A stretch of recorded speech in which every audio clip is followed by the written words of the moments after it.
예비하신 놀라운 은혜가 말씀을 듣는 여러분들 마음 가운데에 삶 가운데 임하는 역사가 있기를 주의 이름으로 축원합니다. 아멘. 아멘. 아멘.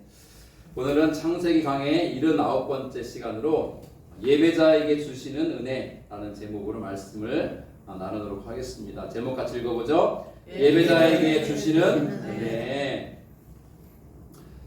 애굽 왕 바로는요, 총리 요셉의 형들이 왔다라고 하는 소식을 듣고 요셉을 부릅니다. 그리고 그 총리 요셉에게 이렇게 명합니다. 이보시오 총리, 형들이 왔다던데 형들에게 먹을 양식을 넉넉하게 주시오. 그리고 애굽에 좋은 땅도 내어주어 여기와 살게 하시오. 뿐만 아니라 애굽에 기름진 것을 먹도록 허락해주고 왕족이나 고위 관료만 탈 수 있는 수레를 내어주고 또 필요한 온갖 기구와 애굽에 좋은 것은 무엇인지 필요한 대로 사용하도록 하시오 라고 하는 엄청난 배려와 함께 명령을 내립니다. 사실 왕의 명령이 없었더라도 총리인 요셉이 자기의 권한으로 형들에게 여러 가지를 챙겨줄 수 있지만 더더욱 왕의 명령을 받았으니 총리로서는 더 떳떳하고 공적으로 일을 추진할 수가 있죠. 하여 총리인 요셉은 왕의 명령을 받들어 순나기죠. 암컷과 수컷인데 수컷인 이 낙이 10필에 애굽의 아름다운 물품을 가득 실어줍니다. 그리고 10마리의 암나기에게는 아버지와 가족들이 드실 양식과 떡과 곡식을 가득 시켜 합니다. 그리고 아버지와 또 여인들과 어린 아이들을 태워서 올 수레를 딸려 보내고요. 그 밖에 필요한 것이라면 무엇이든지 다 동원해 가지고 올 수 있도록 챙겨줍니다.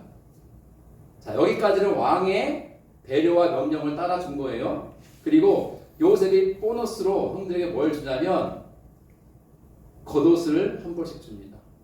전 여기서 뭐가 떠오르냐면 어린 시절 아버지 야곱이 요셉만 사랑해서 요셉에게 무엇을 입혔죠? 채색 옷을 입혔던 게 떠올랐어요. 형들도 그 옷을 입고 싶었잖아요. 아버지가 유독 요셉에게만 채색 옷을 지어서 입혔기 때문에 그렇게 편애하는 아버지가 싫었고 또 그러면서도 애증이죠. 아버지의 사랑을 받고 싶었고 그래서 요셉도 미워했던 거잖아요. 근데 이번엔 요셉이 이제 상황이 바뀌었잖아요. 총리의 자리에서 이제 왔다가 다시 돌아갈, 그리고 아버지를 모시고 오게 될 형들에게 선물을 주는데 멋있는, 아마 채색옷보다 훨씬 좋은 옷이었을 것 같아요. 총리니까 좋은 옷을 한 벌씩 줍니다. 얼마나 기뻤을까요? 그런데 동생인 베냐민에게는 옷을 몇 벌 줬을까요? 5벌을 줘요. 와. 그리고 은 300을 베냐민에게 따로 줘요. 형들이 옛날 같으면 시샘하고 질투했을지도 몰라요. 그런데 이제는 마음이 완전히 낮아지고 가난해지고요. 이제는 질투하지 않더라고요. 보니까. 이렇게 차별을 둔 거는 요셉이 형들도 좋아하지만 더욱 동생 베냐민을 아끼고 사랑한다는 것을 잘 보여주는 거죠. 그래서 마지막 장보를 하고 보냅니다. 형들, 가나안 땅에 돌아가는 길에 다투지 마세요. 싸우지 마세요. 사이좋게 지내세요. 그리고 아버지를 모시고 오세요 하고 보냅니다. 자, 이렇게 해서 야곱의 아들들은 많은 것들을 얻어서 수레와 함께 가나안 땅으로 돌아오고요. 아버지를 뵙니다. 그리고 그간에 있었던 일을 다 설명합니다. 모두 놀라운 일이었죠. 근데 가장 놀라운 일은 뭡니까? 아버지, 요셉이 지금까지 살아있더이다. 그리고 놀랍게도 애굽의 총리가 되어 있더이다. 아버지 야곱이 믿어요, 안 믿어요? 처음에는요, 안 믿었다면 못 믿어요. 벌써 20년도 훨씬 전에 죽었다고 생각하고 있고 죽었다고 믿고 있었고, 그 야곱이 이제 죽은 망자가 되어서 뭐 우리말로 하면 구천을 떠돈다고 생각하면서 그 슬픔 속에 살고 있던 아버지 야곱인데 22년의 세월이 흘러 아들들이 와서 전해주는 말들을 들어보니 아니 그 요셉이 살아있다는 거예요. 믿을 수 없는 말이죠. 그리고 애국 제국의 국무총리, 어느 한 지방을 다스리는 뭐 도지사 같은 그런 자리가 아니라 나라 전체를 통치하는 국무총리가 되어있더이다 라고 전하니까 더욱 믿을 수가 없는 거죠. 그런데 무엇을 보고 믿습니까?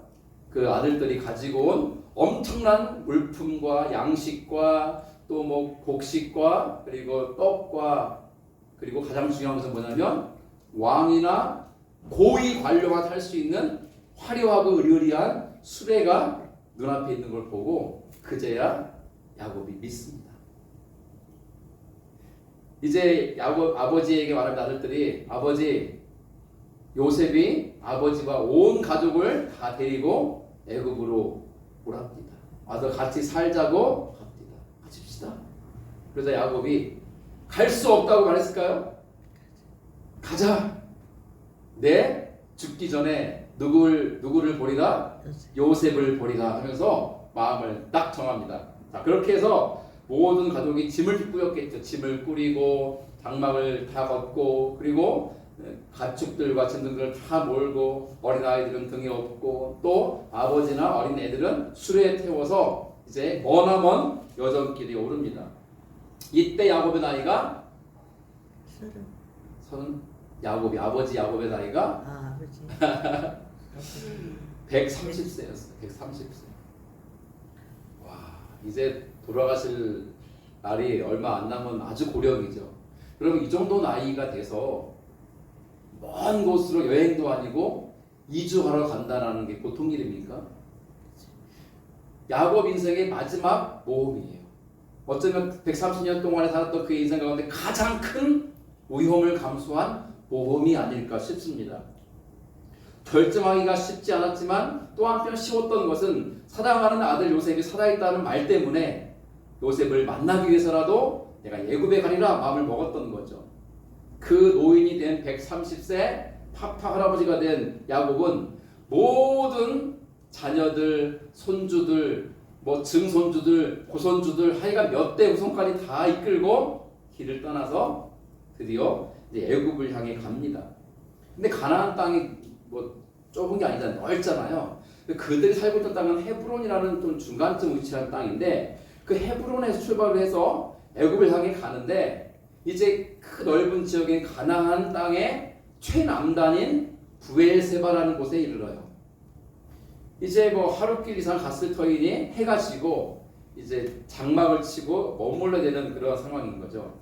부엘세바에 당도한 야곱이 가족들과 함께 어떻게 그 하룻밤을 보내는가 오늘 본문은 이렇게 시작됩니다. 자, 1절 이스라엘은 야곱의 새로운 이름이잖아요. 그러니까 야곱이라고 보면 되겠죠. 이스라엘이 모든 소유를 이끌고 떠나 부엘세바에 이르러 그의 아버지 이삭이 하나님께 희생 제사를 드리니 여기서 우리가 주목하는 것은 그거예요. 여러분 식소를 이끌고 가는데 장정들만 데려가면 속도감 있죠. 척척척척 갈 수 있으니까 군인 같은 장정들만 데리고 가보세요. 얼마나 빨리 갈 수 있어요. 그런데 그게 아니라 모든 가족을 데리고 가니 하은이같이 어린 아이나 더 어린 애기들이나 이제 갓난쟁이 애들까지 다 데리고 가니 그 가는 길이 빨랐을까요? 느렸을까요? 느리죠. 당연히 느리죠. 답답한 마음도 있지만 느릴 수밖에 없어요. 다 데리고 가니까. 더구나 양이니 염소니 소니 뭐니 다 몰고 가니까 그 가는 속도가 얼마나 더뎠겠어요? 그 가기 얼마나 힘들었겠어요? 하여간 그 머나먼 여정을 들어서 가지고 자식들, 후손들, 온 가족들, 동물들 다 데리고 하룻길을 가서 드디어 가나안 땅의 최남단인 부엘세바라는 곳에 도착했다는 거예요.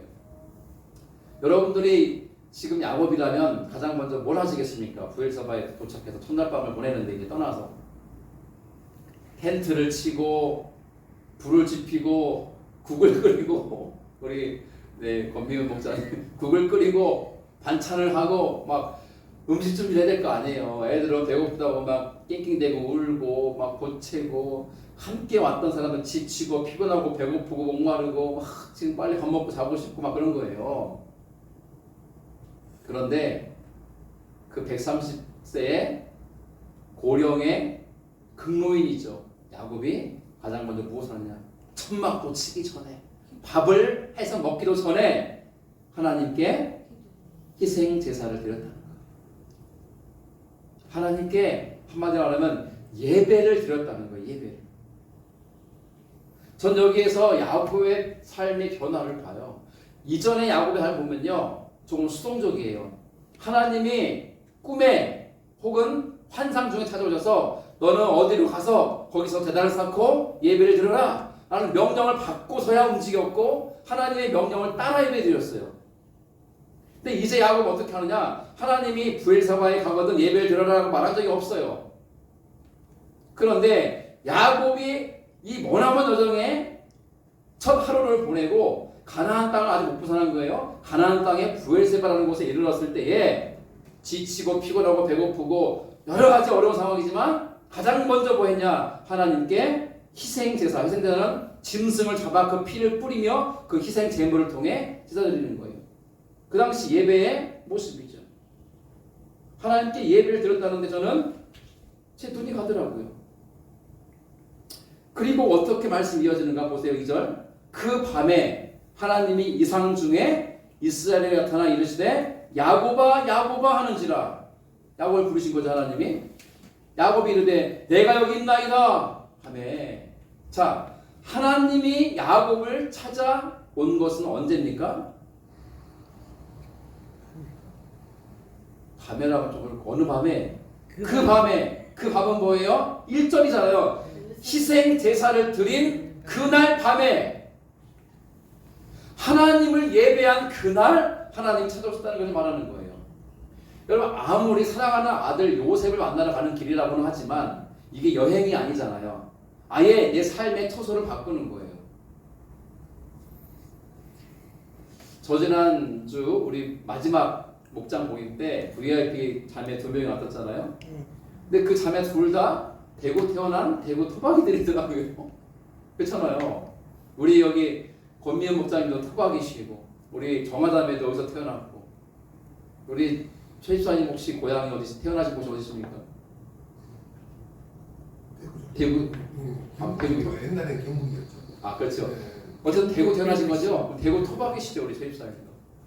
동경재는 비록 서울서 태어났지만 아주 어릴 때 대구로 와서 살았기 때문에 거의 뭐 토박이와 진배였고 우리 이영식 목군님은 영천에서 태어나서 자라셨고 그죠? 그리고 후에 대구로 와서 오랫동안 하셨고 뭐 대구 토박이라고 해도 뭐 거의 진배는 없지만 그렇고 제가 궁금했어요. 야, 어떻게 대구를 이렇게 사랑하시는지 대구를 안 따라고 사랑하시나 궁금한 거예요. 근데 그 자매들도 보니까요 다른 데 살아본 적이 없대 둘 다. 그 특히 이 꽃집에서 아르바이트 하는 29살 먹은 자매는 대학을 서울로 갔대요. 무용하는 것이 현대무용이 전공이어서. 근데 갔다가 너무 힘들어서 그만두고 내려왔대요. 그때 요 기간 빼고는 대구 사는 거였죠. 야, 참 애향심이 강하다. 애향심. 우리 동네 고향을 사랑하는 마음. 여러분, 고향을 떠나 다른 지역에서 산다는 게 쉬울까요, 어려울까요? 그게 쉬우면 아무나 그렇게 하겠죠. 쉽지 않아요, 생각보다. 그러니 여러분, 저희를 어여삐 여겨주세요. 고향을 떠나서 대구와 살고 있잖아요. 우리 좀 어여삐 여겨주세요. 지금은 여러분들이 계셔서 괜찮은데요. 처음에 와가지고 한동안은 굉장히 힘들었어요. 낯설고, 물설고, 말설고, 무슨 말인지도 못 알아듣겠고, 말은 빨리 하시고, 도대체 싸우는 것 같기도 하고 아닌 것 같기도 하고. 지금은 이제 알죠. 아, 저분들 싸우는 게 아니구나. 대화하는구나. 알아요, 이제는. 낯선 곳에 가서 산다는 것은요, 굉장히 두려운 일이에요. 제가 지금부터 20년 전이에요. 딱 2005년도 7월 달에, 지금 6월이지만 한 달 차지만 7월 달에 제 아내와 함께 미국으로 유학을 갔어요. 저는 오늘 말씀을 준비하면서 그때가 딱 떠오르더라고요. 여러분, 한국을 떠나서 다른 나라에 놀러 가는 것도 아니고 살러 간다. 생각해 보세요. 상상이 되세요? 살던 집을 다 정리하는 거예요. 전셋집을 빼고 빌린 돈을 다 갚고 뭐 이것저것 정리하고 비행기표를 끊고 또 가서 살 곳을 미리미리 이렇게 학교 측과 연락해서 집도 이렇게 마련하고 정해지고 짐을 보내는데요. 항공편으로 못 보내잖아요. 너무 비싸니까. 배로 보내는데 약 45일에서 50일쯤 걸리거든요. 배로 갈 때. 그래서 버릴 건 버리고 짐을 아무튼 다 챙겨가지고 보냈어요. 지금 저희 집에 있는 물품 중에 그때 미국 갔다가 다시 돌아온 게 있어요. 네, 저희 이제 신혼 결혼하면서 샀던 그릇 같은 것도 그렇고 저희 집에 있는 액자도 마찬가지고. 네, 아무튼 그렇게 해서 보내놓고 이제 떠나는 날 아침에 저희가 이제 마지막 잠을 잔 게 저는 처갓집, 자네는 친정이죠. 근데 그날 아침에 이제 공항으로 가기 전에 저희 장인어른이 목사님, 지금 목사님 은퇴한 목사님이시지만 그 당시는 이제 은퇴를 하기 전이었으니까 현직의 시무 목사였는데 예배를 드리자 하시더라고요. 저도 그렇게 드려주시길 바랬는데 마침 우리 예배 드리자 아침에 일찍. 그래서 다 준비하고 나서 우리 둘러 앉았어요. 그러면서 그때 했던 말씀은 사도 바울에 대한 말씀을 했어요. 사도 바울. 왜 사도 바울이 크게 쓰임 받았을까? 그것은 사도 바울이 준비된 사람이기 때문에 그렇다. 그렇죠. 공부를 많이 한 사람이거든요. 사도 바울이. 박사고 학자예요. 그런 후에 하나님의 은혜가 부어지고 예수님을 체험하자 놀라운 복음사를 감당했거든요. 그래서 유학 가서 공부 열심히 해서 하나님의 능력 받고 그 지혜로 주의 일을 잘 감당하라. 뭐 그런 격려의 말씀을 전해줘야죠. 그리고 저희 교회에서 간절히 아버님 목사님이 기도해 주셨어요. 그리고 공항으로 출발해서 왔죠. 그러면서 공항에서 아내랑요 짐 다 이렇게 체크해가지고 이렇게 비행기로 싣고, 그죠? 그리고 이제 마지막으로 이제 검색대를 통과해서 나간 다음에 공항 이제 안쪽 비행기 타는 그쪽에 이제 앉아 있는데 비행기를 타기 기다리는데 우리가 뭐 하고 있었겠어요? 두 손 꼭 잡고 긴장해가지고 미국 가서 어떻게 살 수 있을까 우리가 막상 가기라고 가긴 가는데 어떻게 할 수 있을까? 와, 14시간 반 비행기를 타고요 달라스라는 곳을 탁 했는데 거기가 엄청 덥더라고요. 대구보다 더 덥더라고요. 근데 할아버지들이요, 할머니들이 그냥 카우보이 부자를 탁 쓰고 공항에서 도와주는 거예요. 우리들을 말도 걸어주고 입국심사도 도와주고 해서 참 감사했고요. 그렇게 첫 그 발을 내딛고, 그리고 우리가 배정된 학교의 이제 숙소인데 학교에 있는 기숙사 건물이 아니고 학교 바깥에 있는 단독 건물에서 우리 살았는데 처음 배정받은 곳이, 갔더니 집에 아무것도 없잖아요. 우리가 가지고 간 큰 이민 가방 4개, 한 사람에 2개씩 그때는 실을 수 있었으니까 4개 가지고 갔던 이 가방 이런 것만밖에 없어요. 근데 밥을 해 먹어야 되는데 아무 그릇이 없잖아요. 원래 계산했어요. 45일에서 50일이면 짐이 올 줄 알고. 근데 50일도 지나서 온 거예요, 짐이. 그러니까 아무것도 짐이 안 와 있는 거예요, 짐이.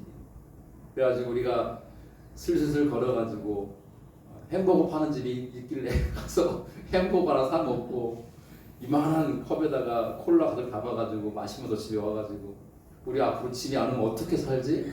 아무것도 없어요. 이불자리도 없고요, 베개도 없고 진짜 그냥 자는 거예요. 바닥에 이렇게 그냥 바닥에. 그래도 미국은 바닥이 카펫으로 돼 있으니까 좀 낫긴 하더라고요. 그런데 그 다음 날인가 누가요 녹화하는 거예요. 저 너무 무서워가지고 숨었어요. 그래서 제 아내 보고 여보 나가봐 그랬어요. 미국인 자전거네요. 미국인을 만나야 되는데 어떻게 또 두려워서 그랬던 기억이 나요. 아내가 문 열어서 미국 사람 대화를 하더라고. 제 아내는 저는 무서워 숨어 있는데 아무튼 그때가 생생히 기억나요. 20년 전인데.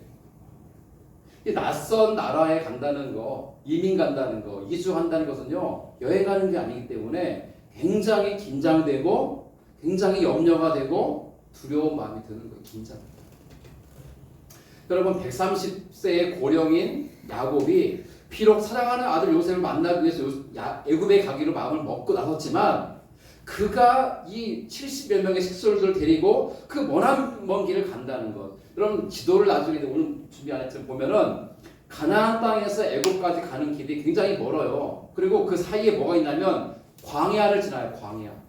여러분 들어봤어요 혹시? 수르 광야, 바람 광야. 이집트에서 나중에 출애굽한 다음에 움직일 때 지나갔던 광야 중에 이런 광야들이 있거든요. 신광야는 시나이 반도의 남쪽에 있어요. 신광야는. 근데 북쪽에 뭐가 있냐면은 바란 광야, 수르 광야가 있고 애굽으로 진입을 해요. 근데 그 광야를 지나가야 돼요. 머나먼 여정이. 광야는요 사막 기후잖아요. 산이 있어도 우리나라처럼 나무가 있는 우거진 곳이 아니에요. 민둥산이에요.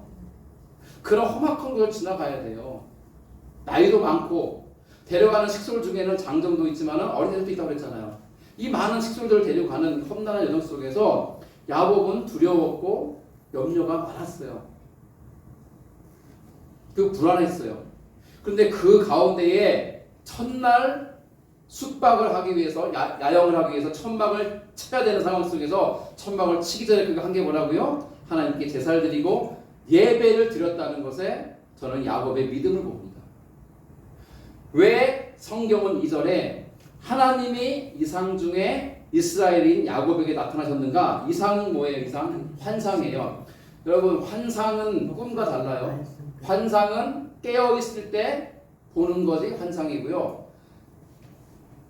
자다가 보는 것은 꿈이에요. 여기서 이상 중에 이스라엘에 나타났다는 말은 아직 야곱이 잠들어 있지 않았다는 뜻이에요. 야곱이 깨어있는 중에 환상 속에서 하나님이 야곱을 만나신 거거든요.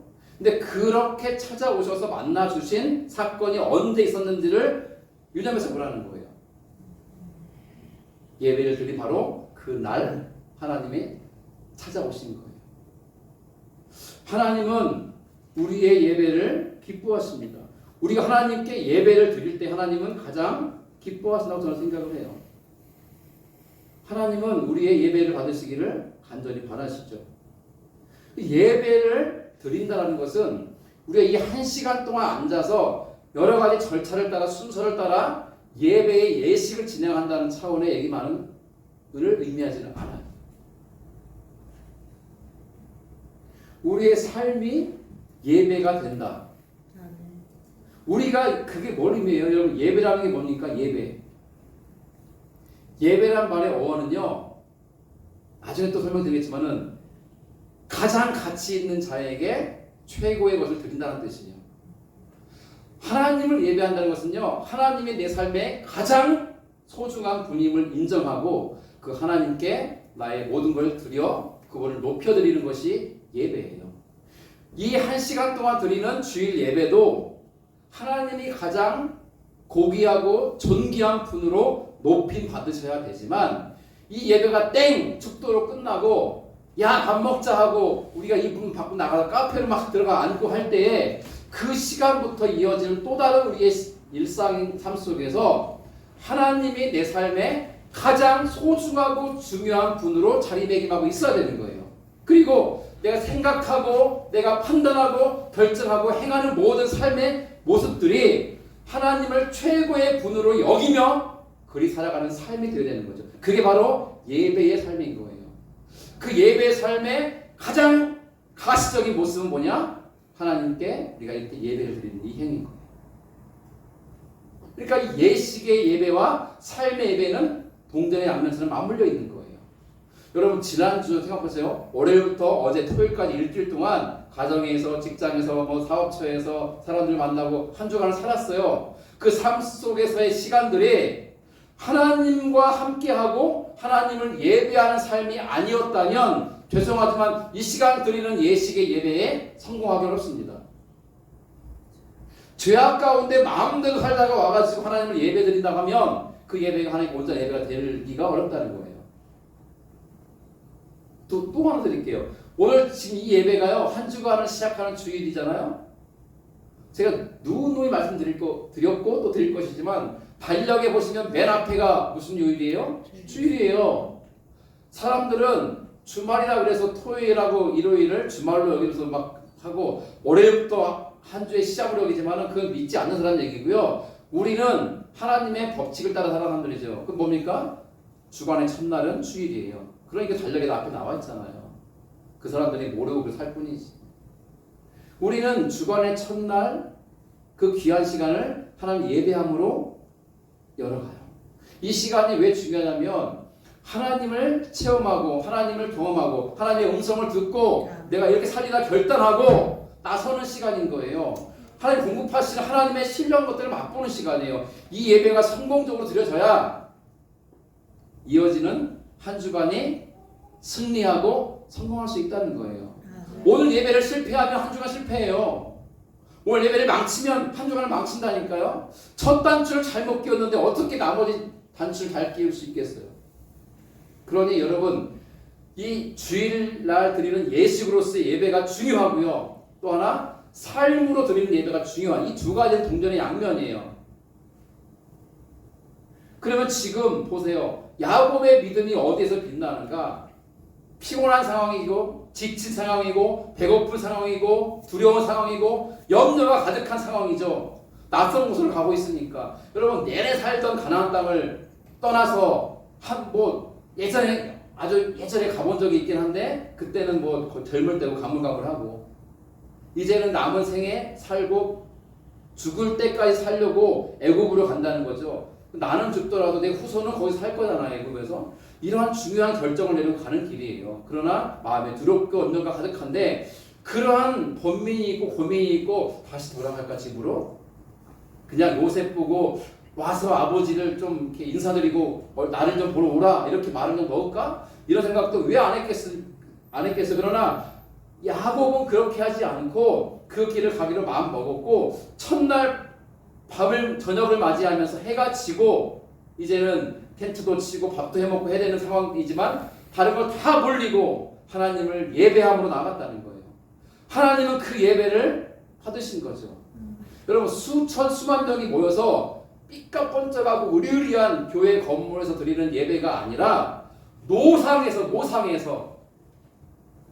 텐트도 지금 아직 못 쳤고 밥도 아직 준비 안 된 아무것도 없이 그냥 하루 끼를 힘들게 하고 피곤하고 배고픈 상황이지만 아버지, 할아버지 배고파요 라고 말하는 상황에서 가만히 있어라. 다 모여 예배하자. 하나님께 예배하자. 이게 가장 아니에요. 영적 가장. 그래서 하나님이 그 야곱의 예배를 받으시고 그날 찾아오신 거예요. 우리가 예배를 온전히 드리면요 분명하신 거예요. 하나님이 우리에게 찾아오신다는 거예요. 예배 가운데 찾아오시기도 하고 예배드린 후에 찾아오시기도 하셔요. 중요한 자리는 어디냐? 예배 자리인 거예요. 그리고 꿈속에 나타난 게 아니에요. 이상 중이라고 했어요. 이상은 환상이라고 그랬죠. 아직 야곱이 앉았어요. 깨어있어요. 저는 생각해봐요.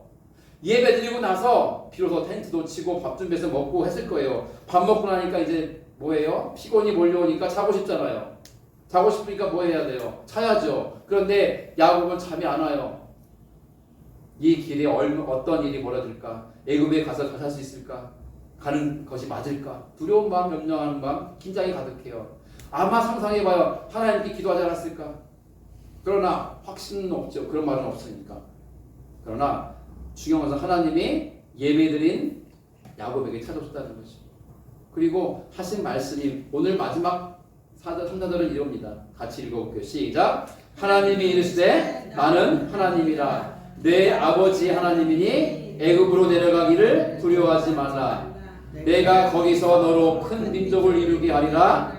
내가 너와 함께 애굽으로 내려가겠고 반드시 너를 인도하여 다시 올라올 것이며 요셉이 그의 손으로 내 눈을 감기리라 하셨더라. 아멘. 하나님이 야곱을 두번 부르시잖아요. 야곱아. 야곱이 내가 여기 있나이다. 대답을 했습니다. 그리고 하나님 하신 말씀이 3절과 4절이에요. 이 내용을 지금 살펴볼 텐데 이 두 내용은 뭐냐면 하나님의 약속이에요. 하나님의 약속이 누구에게 주어졌습니까? 야곱에게. 야곱을 지금 우리는 어떻게 바라보죠? 어떤 사람으로? 하나님을 무엇보다 예배하는 사람이죠.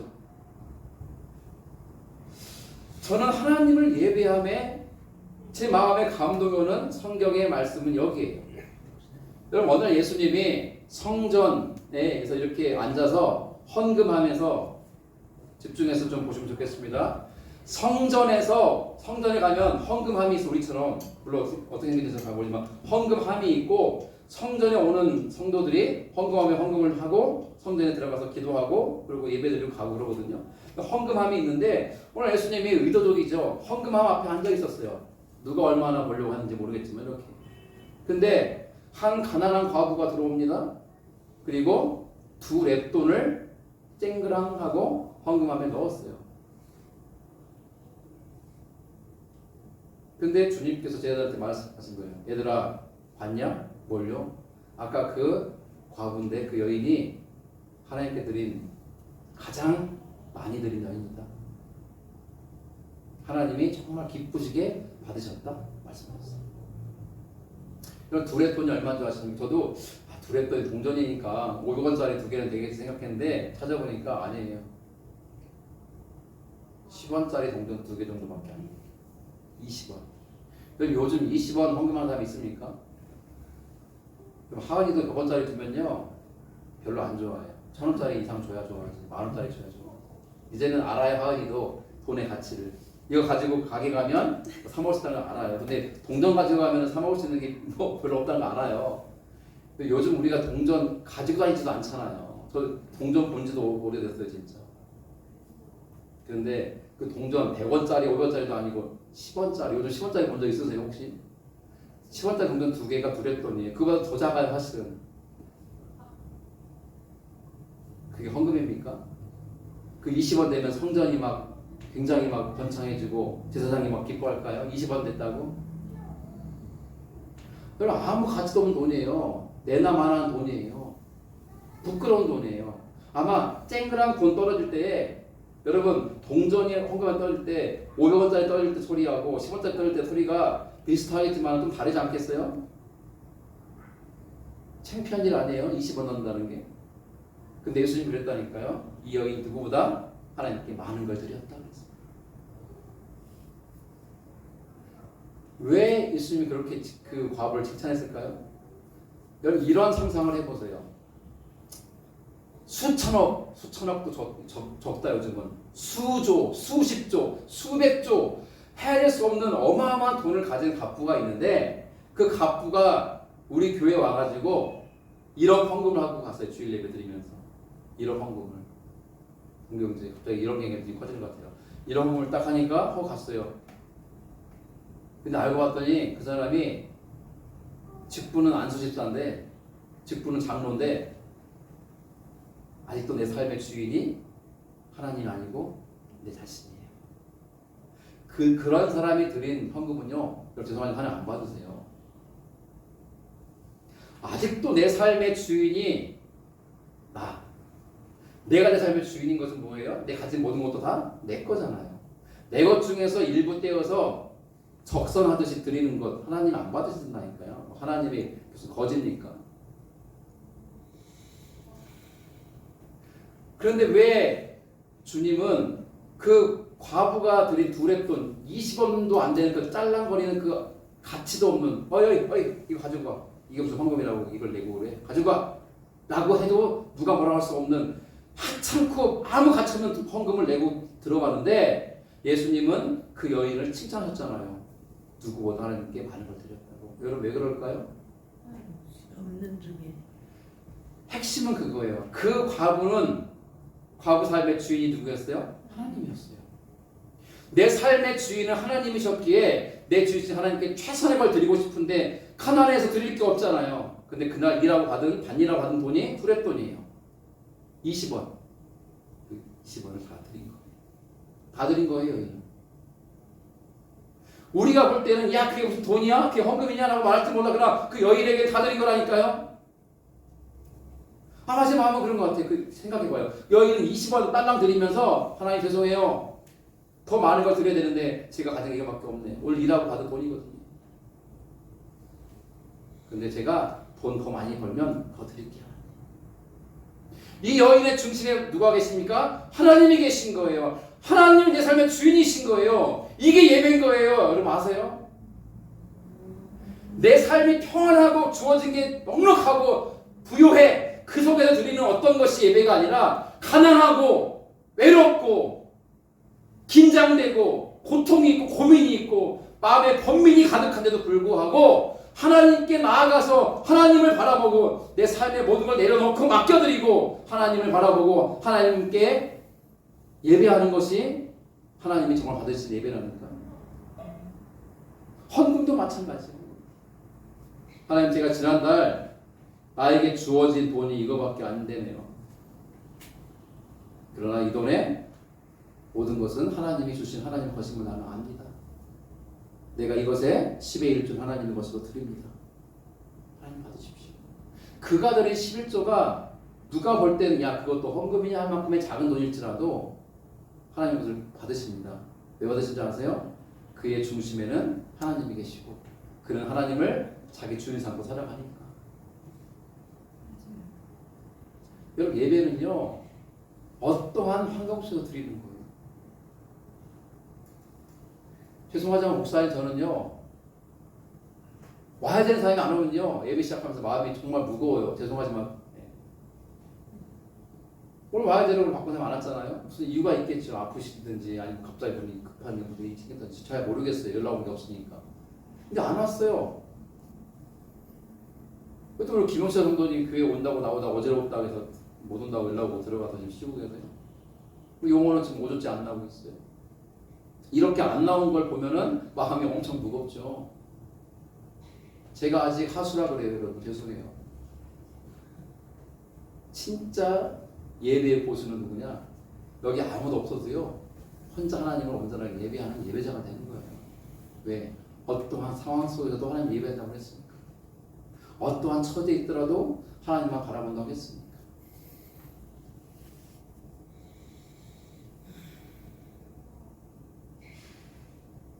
저도 잘 나갔을 때가 있습니다.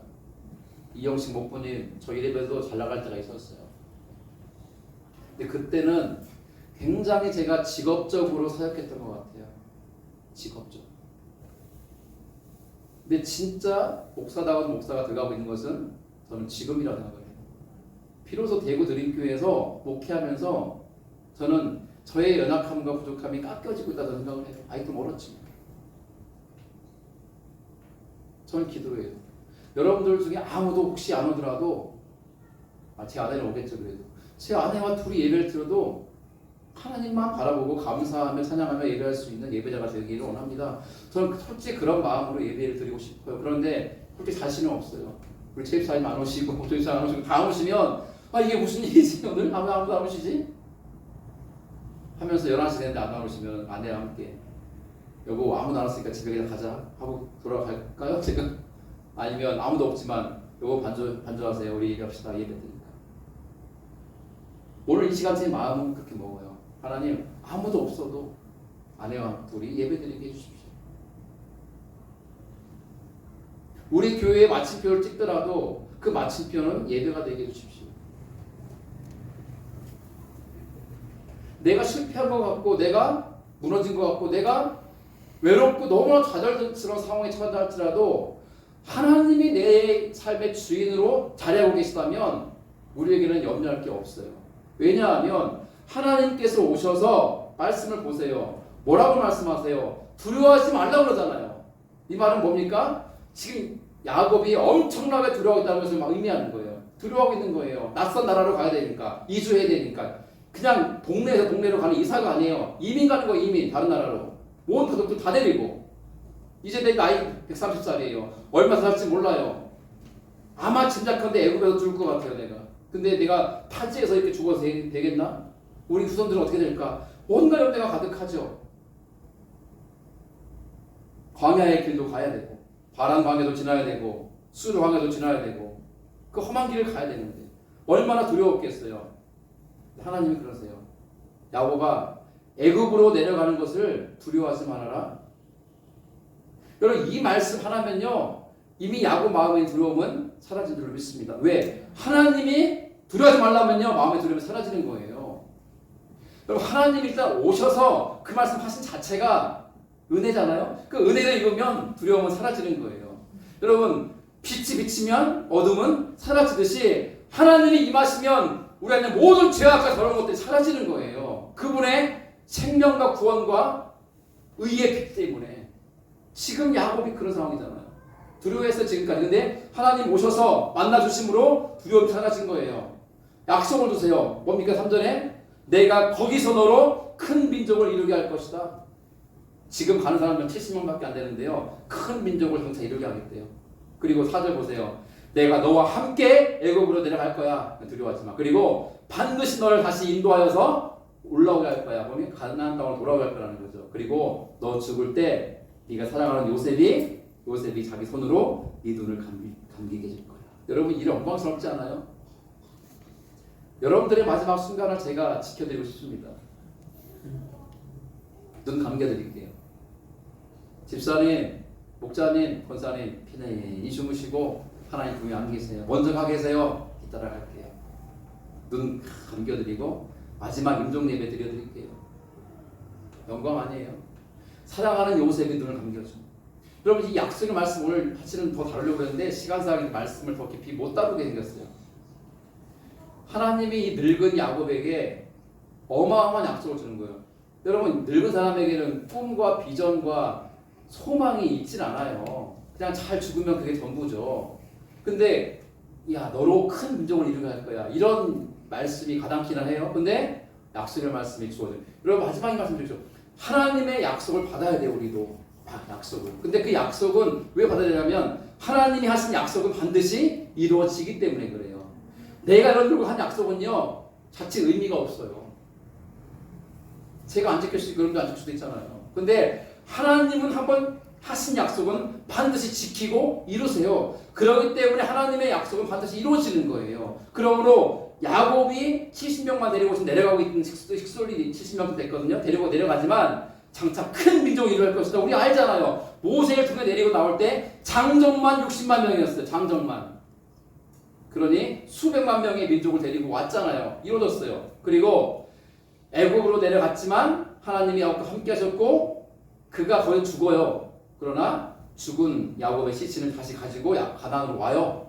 와서 자기의 아버지 이삭, 할아버지 아브라함이 묻혀있는 막벨라 굴에 안장이 됩니다. 자기 본처인 첫 번째 부인인 레아 옆에 라헬은요 사랑했지만 객사에서 길에 죽었잖아요. 베들레헴 땅에 묻었지만 길가에 막벨라. 하나님 역사는 신기하죠. 레아가 묻혀있는 거예요. 레아가 다 이루어지죠. 그리고 야곱이 죽을 때 요셉이 진짜 아버지 눈을 감겨줘요. 아버지 장례를 치러줘요. 멋진 인생의 마무리가 있는 거죠. 오늘 말씀을 이렇게 맺어찍고 싶어요. 이러한 야곱이 어마어마한 약속을 받고 은총을 입은 데에는요 하나예요. 하나. 그는 어디를 가든 어떠한 상황에 있든 하나님만 예배하는 사람이었어요. 예배한다는 것은요 요 한 시간 드리는 예식만 의미하는 게 아니라 그랬죠. 우리 삶이 예배가 되는 거예요. 예배가 오니까 하나님 중심으로 살고 말씀을 따라 살고 하나님의 영광을 높이고 하나님의 뜻을 받들고 살아가는 그 삶이 예배인 거예요. 그러한 예배자의 삶을 살아갈 때에 하나님은 우리를 찾아오시고 만나실 것이며 우리 인생의 온갖 두려움을 몰아내시고 주시는 참된 평안을 주실 것이며 우리의 문제를 해결하시고 묶인 것을 풀어주시며 우리가 감당할 수 없는 큰 꿈과 비전을 주시고 우리를 통해 그것을 이루어 가실 줄로 믿습니다. 그 놀라운 은혜를 인사하는 여러분 될 수 있기를 주의 이름으로 축원합니다. 아멘. 기도하겠습니다.